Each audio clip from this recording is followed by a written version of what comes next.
नमस्कार मंडळी, श्री स्वामी समर्थ.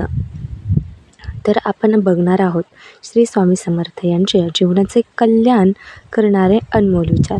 स्वामींचे विचार आपल्या जीवनाला कायम आधार देणारे असतात. तर पहिलं म्हणजे असे, आपली जपमाळ व आसन कधीही दुसऱ्यास वापरास देऊ नये. का देऊ नये? त्यात आपल्या सेवेच्या सात्विक लहरी बंधन झालेले असते. ते दुसऱ्यास दिल्यास त्याला ते मिळते व साधनेत त्या आसनावरती आळस येतो. दुसरे म्हणजे असं आहे की देवाला नेहमी करंगळी शेजारील बोटाने गंध का लावावे? तर हाताची पाचही बोटे ही त्या त्या तत्वाशी निगडीत आहेत. अंगठा म्हणजेच आत्मा, तर्जनी पितर, मध्यात्मा म्हणजे स्वतः, अनामिका देव, करंगळी ऋषी. म्हणून देव बोटानेच देवाला गंध लावावे.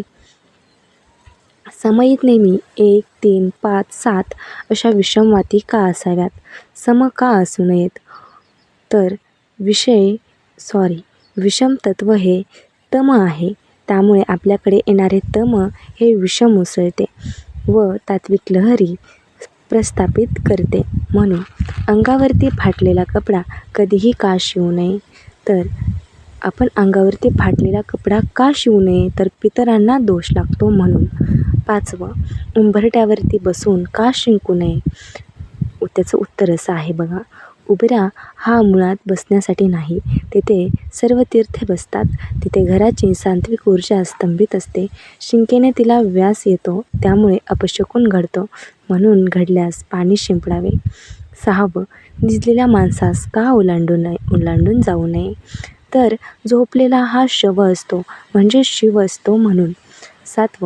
मांजरांना प्रेत ओलांडून का देऊ नये? त्याचं उत्तर असं आहे, प्रेतच राहते म्हणजे पिशाची योनीत जाते, त्याला मोक्ष प्राप्ती होत नाही. म्हणून रात्रीच्या वेळी मीठ किंवा उडीद का आणू नयेत किंवा दुसऱ्यास का देऊ नये? त्याचं उत्तर असं आहे की त्याच्यात करणी तत्व आहेत, आकर्षण क्रिया पटकन होते व बळी तत्व आहे म्हणून. 9 म्हणजे असं आहे की आपण संध्याकाळी केर का काढू नये? त्याचं उत्तर असं आहे, लक्ष्मीला आवडत नाही. लक्ष्मी हळूहळू निघून जाते व अलक्ष्मी आवडते. 10. रस्त्यात प्रेत दिसल्यास नेहमी नमस्कार का करावा? उत्तर, शव शिव म्हणून नमस्कार करावा. 11. कुणाच्या घरातून परत निघताना जातो असे न म्हणता येतो असे का म्हणावे? येणे घडते नाही तर कायमचे जाणे होते. 12. एका हाताने देवाला नमस्कार का करू नये? त्याचं उत्तर, दश इंद्रियाचा नमस्कार महत्त्वाचा असतो, पंचतत्वाचा नाही म्हणून. तर मंडळी, आपला हा व्हिडिओ कसा आवडला मला नक्की कमेंट करून सांगा आणि कसा वाटला हे सुद्धा कमेंट करून सांगा. आणि व्हिडिओ शेवटपर्यंत पाहिल्याबद्दल मी तुमची खूप खूप आभारी आहे. माझा व्हिडिओ पाहिलाच आहेत तर स्वामी तुमच्या सर्व इच्छा पूर्ण करतील.